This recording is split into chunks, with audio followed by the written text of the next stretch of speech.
I have gained so many valuable lessons from my experiences.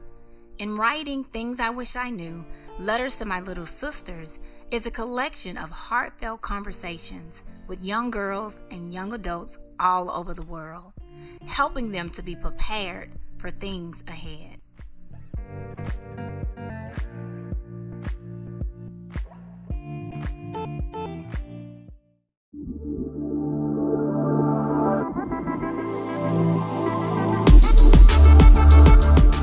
Welcome to Inspirational Talks with LaDonna Marie, a Planting Positive Seeds podcast.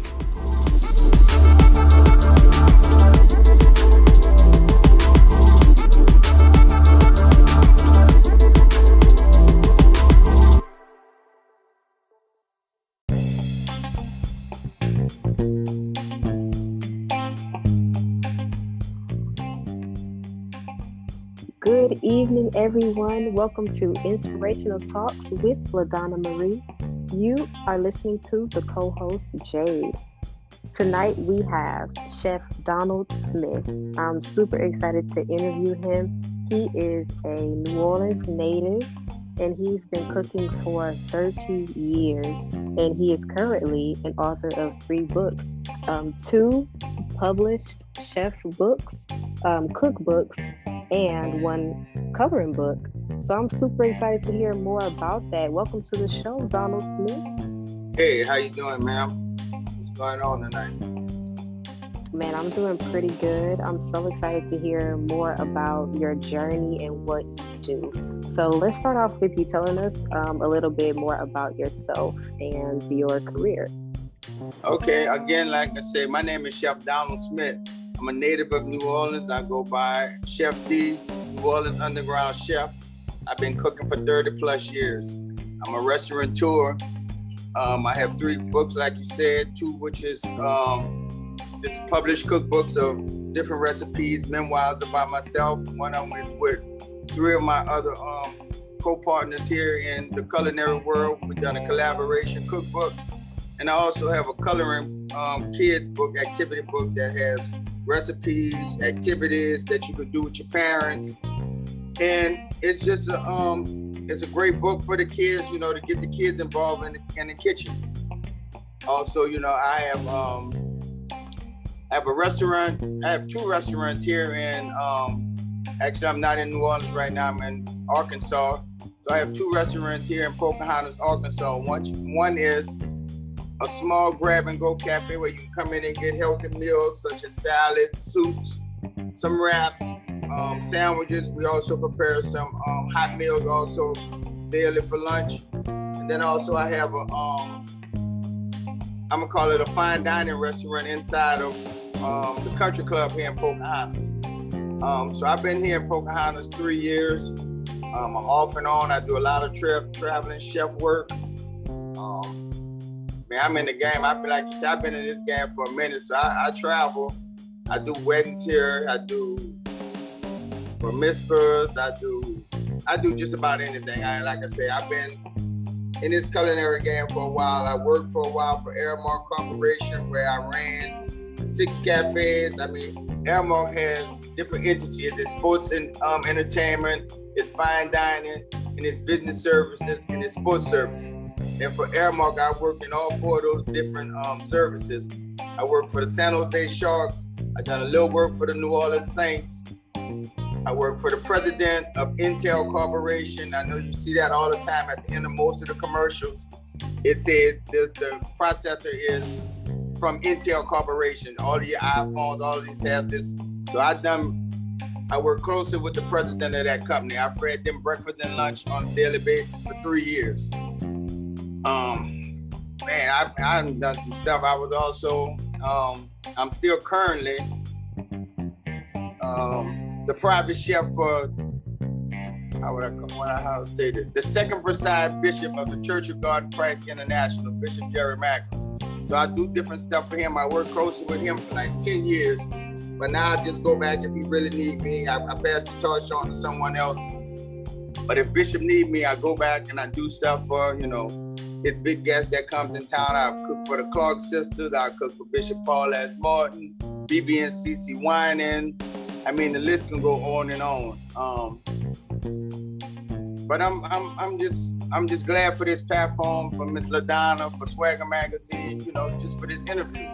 It's a lot, we can talk about this business and about my journey and my career. I mean, my journey, like I said, I done had restaurants from the Bay Area to New Orleans. Some made it, some failed, but I've never stopped. I tell people all the time, my record never stops spinning. I sing the same song over and over. It's not like I jump from one thing to the other thing. I've been in this culinary food business, like I said, over 30 years.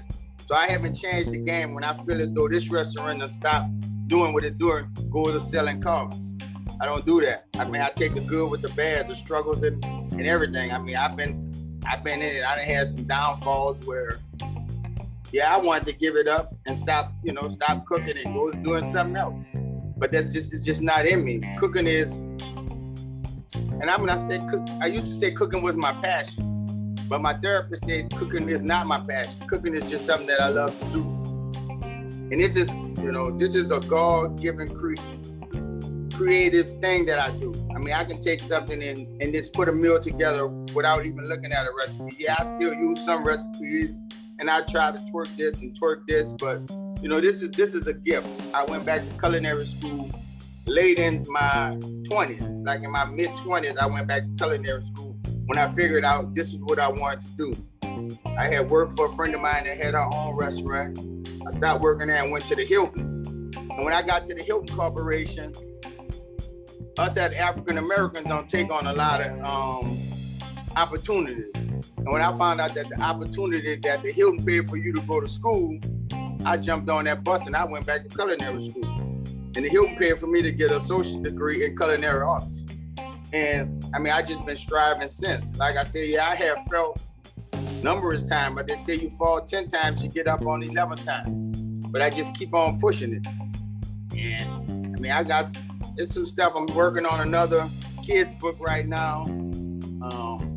Just trying to keep myself motivated and encouraging to other people. I write posts on Facebook daily. And I tell people again, sometimes those posts are not for you. Those posts are for me to read them back to myself, to read them out loud. Because they say, when you're hearing something as you're reading it and you can see it, you can hear it in your ear, you're talking back to yourself. Right. So I just try to, just keep pushing, Today I've been knowing that I was going to have these opportunities, but I just shared it with everybody today. I do some speaking and stuff. So next week I'll be speaking at the University of Arkansas here in Jonesboro, Arkansas, for the hospitality department. The upcoming weeks after that, I'll be cooking. These guys, the Salvation Army, found me through a post that Swagger done, a magazine or some post that Swagger done. They found it, so I'll be cooking for the National Commissioner of the Salvation Army in the upcoming weeks. So you take that as as a grain of salt. I mean, when somebody comes and find you this big a magnitude of a person, you take that and you run with that opportunity. I'm gonna be in front of a whole different stage of people that can bring on different opportunities. And like I tell people all the time, it's not about the money that you make, because all blessings ain't monetary. Blessing comes in all kinds of disguises. So you just have to know when to take your blessing and when not to take your blessing. Then on top of that, I mean, I just took on a culinary instruction to work with the 4-H club here in Arkansas. So they're trying to get their culinary team to go to the nationals, to go to different states and compete. So I'll be working with a bunch of kids on trying to teach them the fundamentals of cooking and see where their brains at and see what we can do to take this to the next level. I mean, I might have the next Gordon Ramsay on my hand, but we just have to do it. The opportunity is there, so I'm just taking all the opportunities that I get, whether it's a paid position, whether it's a paid job, whether it's a paid gig or anything, I'm taking them. I don't turn down anything. I just do what I have to do to continue to survive. Yeah, I thought that was so sweet. What inspired you to start working with children? Actually, I've been working with kids I've been back home 10 years. I've been working with kids for like 16 years. I started it in the Bay Area.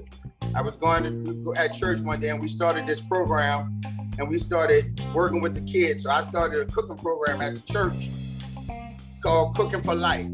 I turned it into a nonprofit. The city of Oakland picked it up, and another city in California, Hayward, picked it up. So I would go into the inner city and work with these kids, you know, that they might didn't have a meal at home, which I went like once or twice a week. And we done this thing called dinner at 6. So we would prepare the food, and at 6 o'clock, we would sit down and let the kids tell us what was going on at their house, you know, what kind of problems they was going through.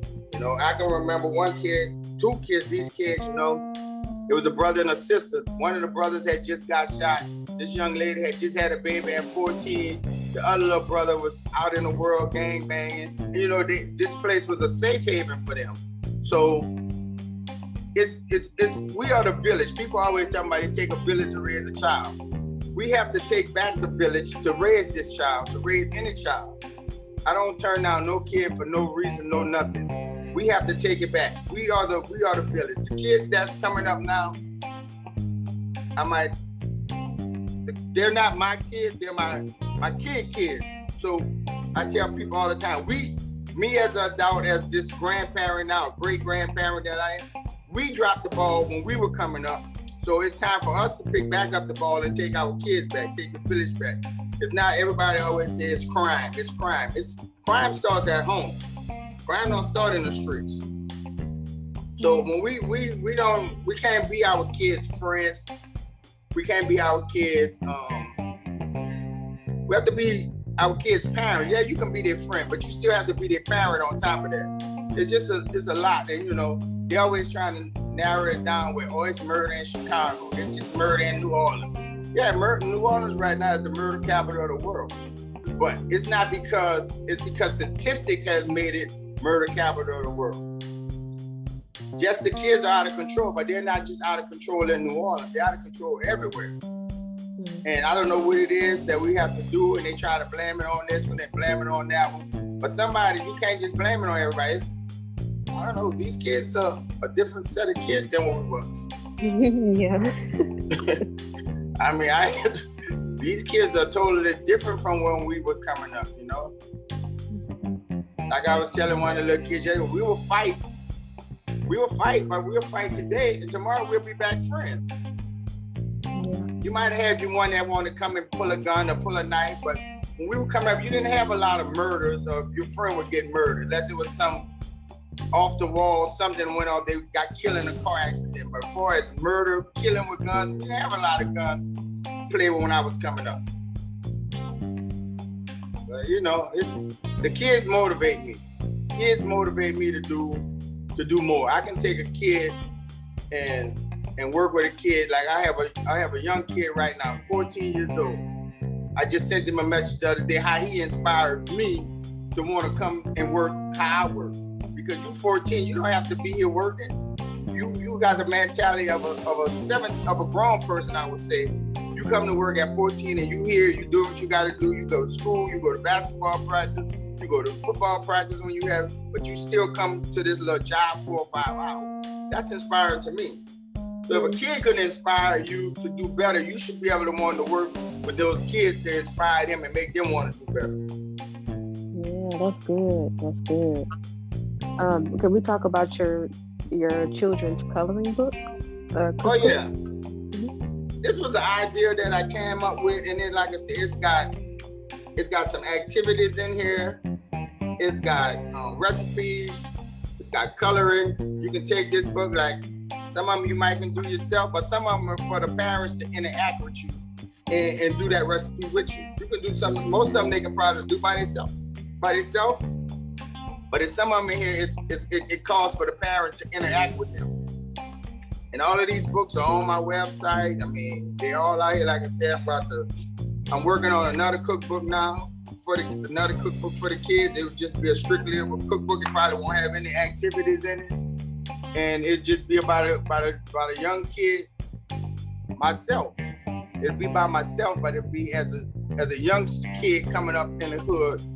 You know, when I came up, my grandmother and them kept me on the steps because they didn't want me to get involved with the kids. But they said the kids were bad. So I always had to sit on the steps. So it's gonna be about this kid that matured enough to come into being a chef. I don't know if you ever saw the movie Ratatouille. It was about this rat teaching this young kid how to cook. This rat was in a gutter, but he would come out the gutter at night and teach this young kid, Linguini, how to cook. And everybody thought it was actually the kid doing it, but it was the mouse teaching the guy how to cook. It's a very good cartoon, and somebody asked me another, and what's your favorite movie? Ratatouille was my favorite movie because it inspired me to watch that young rat teach that young kid how to cook. Wow, that is so interesting. Yeah, I do want to hear more about your story as well, about how, like, what sparked that for you to start this journey of becoming a chef. Like I started cooking at the age of 7, really. My mother was a single parent, and I use this line every time. We were latchkey kids before this was latchkey kids. We had to go home. Your mom couldn't afford for you to go to the daycare after school or go to the babysitter. You had to go home and lock the door, turn your TV on, and do what you had to do. And my mom would call me when I got inside off the bus and tell me how to cook. I used to love to cook corn. I said that was one of my first meals to cook. She would tell me, keep it on LO. LO meant low. That meant don't go to MBD, don't go to HI, keep it on LO. So till it simmer, and then you start the process. You add your little seasoning, you add some butter, but you kept it on LO. And that's what I would do, and that's how she would taught me to cook. Then we moved with my uncle, and my uncle was a phenomenal cook. So I watched him, and I don't even think till he's dead, deceased now, but I don't even think that he knew that I was watching him cook. You know, because at that time, everybody, you know, my other cousins, they was outside, going fix cars, fixing bikes, or going to the football field. But I was watching him cook. You know, it's a lot of things that the books can't teach you that you learned back in the days. Even though back in the days, the cooking that some of our parents and grandparents did, that take a little longer. I mean, it's shortcuts to it now, but you know, some people still doing it the way they done 30 years ago. It don't take you 3 hours or 4 hours to cook a pot of gumbo. That don't make no sense. But I'm just saying, but I watched my uncle, and like I said, I went back to culinary school in my mid-20s. And I decided to go. I went to a Votech school first. I graduated that Votech school. I left that Votech school and went to another Votech school that turned in. Once I graduated there, my culinary instructor informed me, you know, she's like, man, you got a little talent, go on into the community college. So I transferred over to the community college, and I went to the community college and got an associate's degree in culinary arts. And I mean, like I said, I worked for the Hilton Corporation. I worked for Aramark. I stopped working for Aramark in 2001. It was just like, man, I got enough. I'm doing this every morning. I was in California. I'm getting up at 5:30 every morning to go do this here. I'm stepping out on faith. And I stepped out on faith, and I haven't been back to work for nobody since. And it's just been a journey. I got hurt in 2004, and I had to close my first brick and mortar building down. I closed it down because I got into a terrible car accident in New Orleans, and they was like, you would never walk again, but I'm a walking miracle because I can walk. I got a limp, but if I had left it up to the doctors and laid in the bed, I probably wouldn't be walking. I mean, it's a lot. I mean, I wouldn't be walking, but I had the determination to keep on doing what I wanted to do. And then Katrina hit in 2005. After Katrina hit in 2005, or whatever it was, 4 or 5, I opened another restaurant in downtown Oakland called Cafe Katrina with another business partner of mine. And we done well for a while, but I've learned that you can't do business with people that's not in the same interest that you have. You know, if you want to just sit back and be a silent partner, you can do business with a person like that. And you always can't do business with people like that. If you're going to be in a business, you have to be in a business with somebody that wanna make this business go. This is not no start today, tomorrow you're a millionaire. Oh, I'm still on zero funds, but I've been in my own business for 30 years. You know, but yeah, my journey has been hard. In 2019, before I come here, I skip all the other years. Before I come here in 2019, I had a restaurant downtown New Orleans, 3 blocks from the French Quarters. Business was good, mismanaged a lot of money.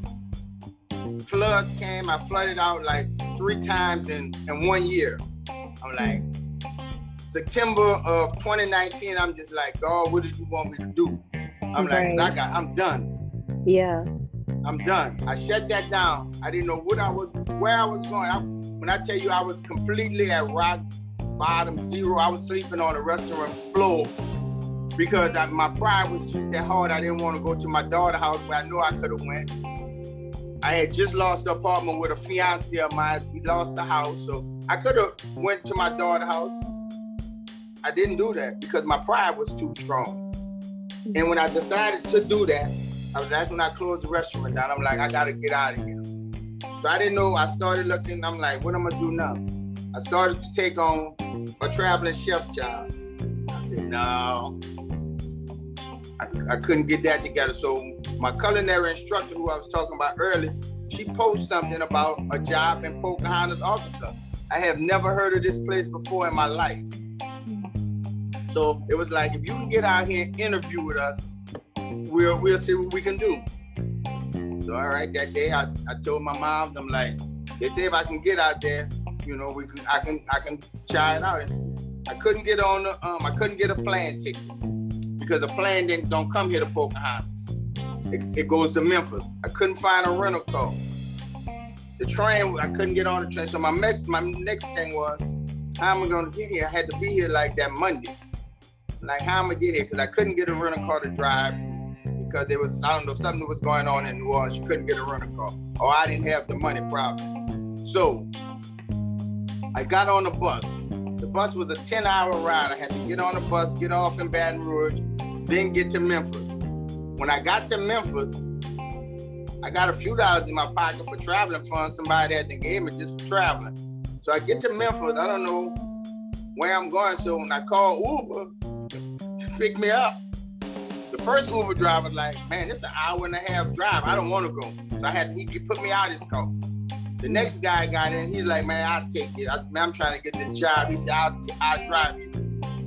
He drove me all the way here, an hour and a half.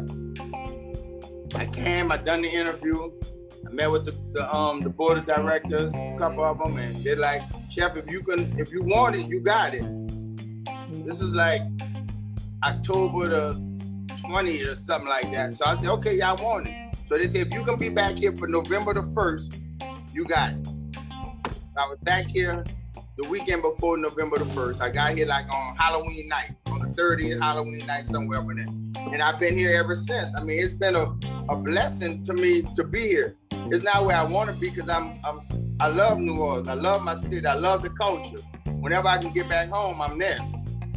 But it was God sent me here. I mean, it's been a peace of mind. It's been a world thing. It's been a world thing. It's been a peace of mind. I can say that. I'm here. I don't like saying it, but I do say it. I'm like, I opened this restaurant here that I got here January the 6th. This town is mostly Caucasians. I mean, you might see me. They see me more than they see anything black walking. And I'm not being racist or anything. No, I understand. But they see me, you know, and I made acquaintances in this city with everybody, the mayor, the board of chamber people, you know, different people. And I don't look at it as nothing. I've done a bad situation or I'm in a bad situation. I mean, I work I work at the country club. It's good. I mean, it's like anywhere else. It's a job. I take all my business and I call it a job because it's still a job. I still have to get up and make sure everything is maintained the proper way that it needs to be maintained. It's an 8 hour. I work 16 hours probably or more a day, 7 days a week. Even on my off days, I'm working. Because I have to make sure they got supplies. I have to make sure if I done just made a mess, I got to clean it up. If I got to go to New Orleans, if I got to drive to New Orleans and drive back, that's a job. Because I got to get in the car and drive down there. And that's a 7-hour drive. So, I mean,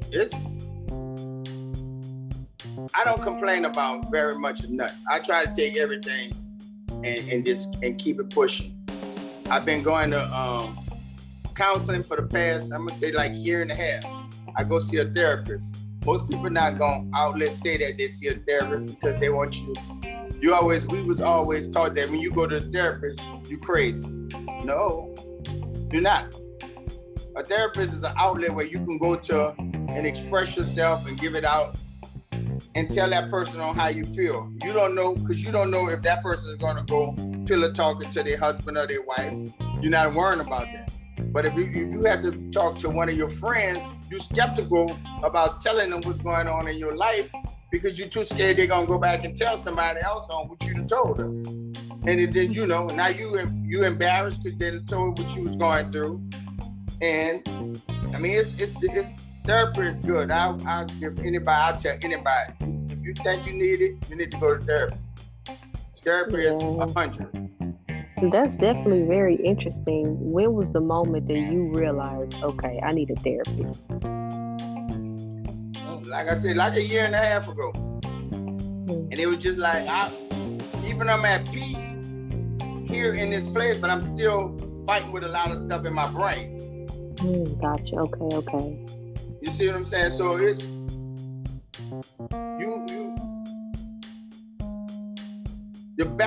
your past still lingers on in the back of your head, and it's things you done, or it's people that hurt you, or it's death that done came to your life or to your family, and those things you still have to learn how to give away with. And I still think, for my uncle I was talking to you about earlier, I still think I might not have never grieved my uncle passing. My uncle was like my everything. He made sure that I had everything.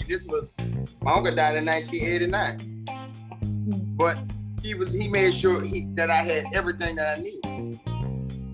My kid's mother got murdered right before Katrina. And for me to have to raise a daughter which they was already staying with me, but she still had her mom that would call her and, tell her stuff on the phone and make sure they was okay. And her mom was on drugs, but she knew that. But she lived with us in California with me and my mother, her and my oldest son. But when you have to get a call in the middle of the night and tell your not even 16 yet, she was on her way to making 16, that your mama was murdered. That's hard. That's hard. And I think I still haven't grieved that. I know my kids haven't grieved because it's things that you can look at people and see what they're going through or what they're grieving or what they're still thinking about. And people don't understand, grieving is a hard thing to get over. Somebody's death. I mean, I had death after death after death. My grandmother died and my dad come out of prison. My dad had been in prison all of my life, almost 40 years. He come out of prison and I'm gonna say his birthday was in April. He come out of prison like in May. He died in October. Wow. They gave him like 6 months to live. I took him on my little girl's 16th birthday and he got diagnosed with cancer. That was March, on her 16th birthday. Wow. He died in October. So it's things that you deal with. And I this business I'm in, cooking, I love to cook. I can get in the kitchen and if I'm in the mood or if my mind on something, I just start creating stuff. And they'd be like, Chef, when did you come up with that? Do you have a special today? No, I'm not gonna tell you what the special is for tomorrow, which is Wednesday, because I don't know. I'm gonna wait till the morning after I done slept and I done thought about it, what I want to do. Cause I might wake up in that morning, Wednesday morning, and that's not what I want to do. I don't ever buy a special on the day of. I mean, I might have everything in the kitchen that I need, but I don't think of it. If I gotta go to the store and buy more stuff to do a special for that day, because that's what I thought of, and that's what's on my mind, and that's what I'm gonna do. I don't plan out a menu for special, because I might not want to do that day. Wow, that's definitely very interesting. I've never heard a story like this. So, you've been through a lot and, just going through a lot, but cooking was like your creative outlet. Yeah. Oh, yeah. Wow, that is so interesting. And so it wasn't difficult for you to like continue to push forward while you were going through all this stuff? Oh, yeah, it was difficult. When I say, I mean, it's been difficult. When I hit in 2019, when I hit rock bottom, I was just like, what am I gonna do now? Right. How am I gonna make it? What am I gonna do? And it was hard because I'm gonna say it was hard because I live a fabulous lifestyle. Like I'm the traveling chef of the United States. Like I make all the money, So how do you hit rock bottom and come back from rock bottom and continue to do what you're doing? You have to persevere and keep on pushing, because you have to do what you continue to do. And if I would have stopped and just said, I'm not going to do this here, or I'm going to do something else, that was going to change my whole mindset. My mindset is cooking, and I'm strictly about, I cook. And that's what I do. And like I say, I get in the kitchen, I turn on some music on my bad days, and I just go to cooking. I just go in there and start picking out stuff and start to cook. Wow, that's so amazing, and I'm so happy for you. What has been, would you say, the biggest highlight in your whole career so far? In 2018, I was named one of Louisiana's best chefs through the Culinary Federation of Louisiana. So, wow. I got that award on my dad's birthday, April the 10th. Wow. And that was like one of the biggest things, for you to get. I mean, it's an award that's gonna stick with you forever. In 2020, I was named, I got a Black Excellent Award from the National Black Chef Association. And that was something else. But, it's just the accolades from cooking, doing these different interviews, these different platforms I sit on, speaking engagement. I mean, working with the kids. It's all been a highlight to my career. But I'm gonna give you this is the biggest accolade I can get as a person from New Orleans. February 19th of 2023, I will be crowned a king for one of the second black oldest organizations in Louisiana. So to get that crown, I mean, I've been a king for different organizations of social clubs in New Orleans, second line clubs in New Orleans. But for me to be crowned King Namtop for 2023 is like the biggest highlight of my life. Wow. Yeah. That is that's truly amazing, but congratulations in advance. Thank you, ma'am. That is so cool. Can you tell us about any upcoming projects you got going on? What can we look forward to? How can we, keep up with what you have going on? You can always follow me on Instagram. I'm on Instagram at Chef B Services. I'm on YouTube. I'm about to start back doing my cooking series on YouTube. Like I said, I'm working on another cookbook right now for the kids. I got another venture that I'm working on that I'm trying to keep under cover right now, that I'm working on something else. But it's just, I mean, the doors are just like I said, just opening, and the opportunities are just opening. I mean, like I said, all of them are not financially or giving me a financial blessing or paying a bill, but it's just the doors that's opening, you know, with the opportunities of the people that you meet. You know, it's all word of mouth will get you up to the highest top of the mountain you could go. And I mean, that's what I'm going. I'm just striving for success. That's all. That's awesome. And I do want to talk about your cookbooks as well. So, can you tell us about some of those recipes you have in there? Oh yeah, and my first cookbook was called Chef Donald Smith, the Underground Cook, the Underground Chef. I mean, it got different recipes like chicken amaretto, Napoleon stacks, oyster stew, Louisiana cornbread dressing.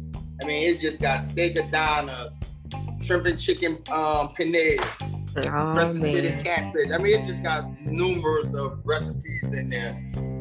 This last collaboration I've done is called the Underground Chefs. I mean, it's me and 3 of my other chef friends that we just got together and we just collaborated on some recipes. I came up with an idea, you know, how to get some chefs to let's do this cookbook. And we came up and we done this cookbook. It took us a little while. We started off with 10 chefs and we kind of wind down and it's 4 of us. There's actually 3 of us in the book with recipes and there's one we just done a super highlight on it because he gonna put his recipes in the next book. But it's just been good. God is good. And even when you don't think he's good, he's good. Amen. I heard that. Where can we find these books? You can find them on Amazon or you can find them on my website, chefdonaldsmith.com. chefdonaldsmith.com. All right, I hope y'all are paying attention because y'all know, yeah, we need these recipes, especially this season, and it's getting cooler outside, so that should be so fun. Glory to God. Chef Donald Smith, if there's anything that you would like to say to the audience today, any final thoughts, what would you like to tell them? Keep pushing. I mean, keep pushing for what you're doing. Your dreams, your visions. Don't never let your dreams and your vision go away. Like you heard me say earlier, that I keep singing the same song. My song haven't changed. Don't let nothing change the way that you're thinking or what you're doing. Don't never let it you think that it's not gonna, go anywhere. And what I really need people to stop saying is, stop saying my little business, my small business. Speak big. If you speak big, it's gonna turn out big. Stop. That word little have to come out. We always, it's my little, I'm doing this little thing, or I got a little restaurant, or I got a little spot. Stop saying that. You got a big spot. If you speak big, you're gonna get big. Wow, amen. Thank you so much for that encouraging word. Thank you. And, yeah, I just want to thank you so much, ladies and gentlemen. And if you could drop your website one more time for the people. And on that website also, I got spices on there. I got 15 spices. They got a gumbo. They got a gumbo mix. It starts off your gumbo just perfect. I got a crab ball. I got etouffee. I got a dirty rice. My dirty rice blend can be made 3 different kind of ways. I got shrimp Creole, barbecue sauce, hot sauce, and I have my own wine that I have. It's called De Jour 1968. That can be found on that website also. That website is chefdonaldsmith.com. Oh, wow. Wait, we got to talk about that. So where did the wine come from? The wine has been in the making. It's been in the making for a while. It was an idea that I came up with, and I've been working with this company, and we finally came up with something. It's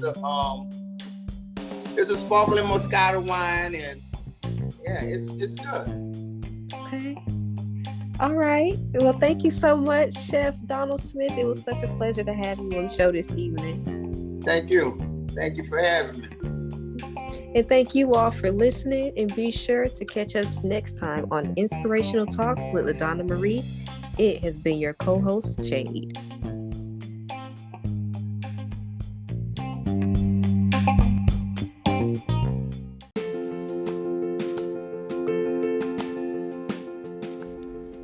Hey everybody, it's LaDonna Marie, internationally multi-award winning author, speaker, and personal development life coach of LaDonna Marie Books, where my mission is to discover the champion in you through healing and changing a narrative in your life, one book at a time. You can shop and find out more information at www.ladonnamarie.org and check out the shop page.